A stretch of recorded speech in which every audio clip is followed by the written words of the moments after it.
Carnificina sempre foi conhecido como um dos maiores e mais implacáveis psicopatas de todo o universo Marvel, mas em determinado momento dos quadrinhos, Cletus Kasady se cansou do óbvio. Ele decidiu que simplesmente sair matando pessoas por aí já não era mais o suficiente. Ele queria algo muito maior, ele queria libertar um deus. E para transformar esse plano bizarro em realidade, ele teria que iniciar uma caçada brutal contra praticamente todo mundo que já havia se fundido a um simbionte na Terra.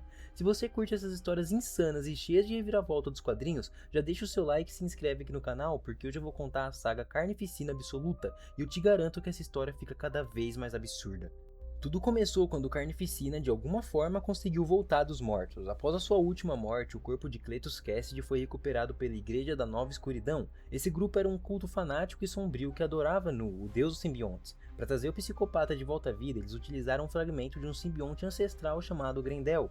O ritual funcionou, mas o tiro saiu completamente pela culatra. O próprio Nu tentou assumir o controle da mente de Cletus através da conexão, só que a mente de Kasady era um poço de loucura tão profundo e instável que o plano falhou. O vilão simplesmente rompeu o elo mental de Nu e tomou o controle da criatura para si mesmo.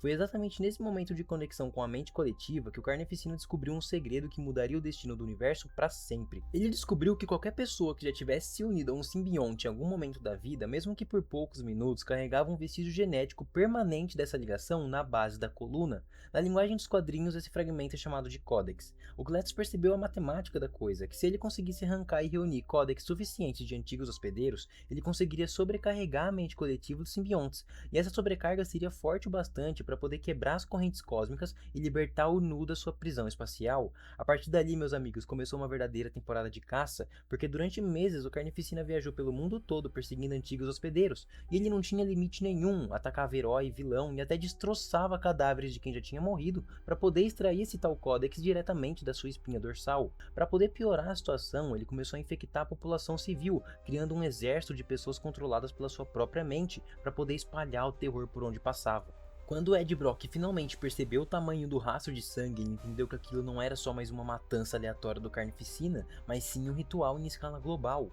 Desesperado, Ed se juntou ao Homem-Aranha e a vários outros heróis para tentar conter essa ameaça. O problema é que o Carnificina já estava quilômetros à frente deles. De tanto absorver a energia dos códexes, ele evoluiu para uma forma gigantesca e esquelética, conhecida como Dark Carnage. Para deixar o cenário ainda mais caótico, o Dark Carnage revelou o grande alvo final, Dylan Brock, o filho pequeno do Ed.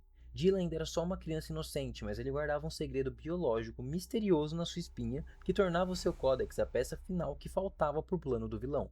A guerra saiu completamente dos trilhos. Em um dos momentos mais marcantes e visuais da HQ, o próprio simbionte do Venom abandonou o Ed por um tempo e se fundiu a Bruce Banner. Sim, nós tivemos um Hulk Venom na história, mas o Dark Carnage estava tão poderoso que conseguiu derrotar essa fusão monstruosa e absorveu todo o poder do Hulk também. Sem o seu simbionte vendo que tudo estava perdido, Ed Brock tomou uma medida extrema. No laboratório dos heróis existia uma máquina criada pelo O Criador que servia para poder extrair os códex das pessoas em segurança. O Ed não pensou duas vezes, ele correu até a máquina, quebrou o vidro protetor e absorveu todos os códex armazenados de uma vez só. O Venom voltou para o corpo do Ed, mas agora transformado em uma versão colossal, blindada e armada com asas de dragão.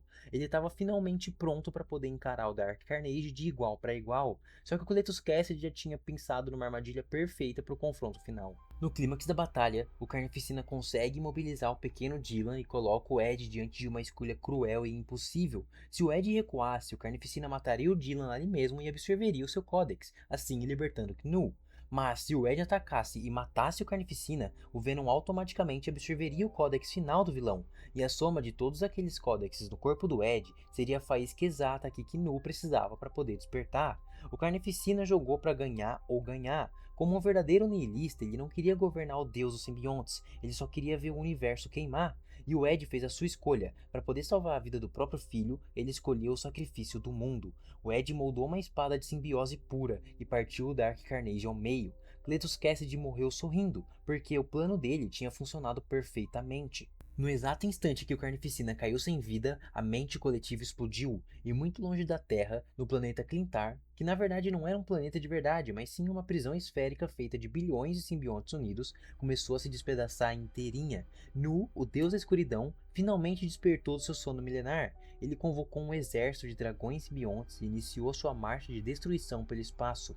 Na Terra, a poeira até tinha baixado. O Ed conseguiu abraçar o Dylan e finalmente revelou ao garoto que era o pai dele. Foi um momento emocionante, mas com um gosto extremamente amargo. Os heróis venceram Carnificina, mas ao fazer isso, eles acabaram de condenar o universo inteiro. Olhando para tudo isso, preciso mandar a minha real opinião aqui para vocês. Eu acho essa história um dos maiores acertos que a Marvel já teve nos últimos anos, principalmente pelo que fizeram com o personagem do Venom.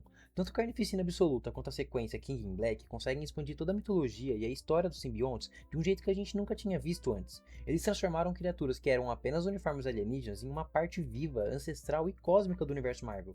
E eu acho isso genial, muito maneiro mesmo.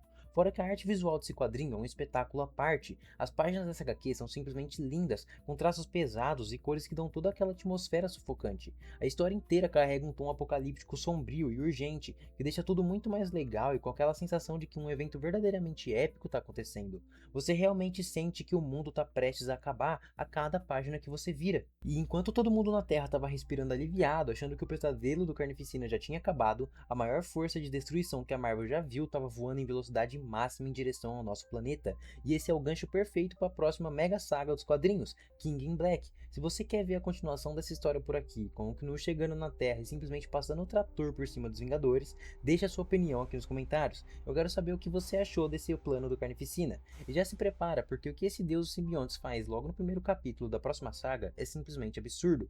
Muito obrigado por assistir até aqui, não se esquece de deixar o seu like, se inscreve no canal se ainda não for inscrito e até o próximo vídeo.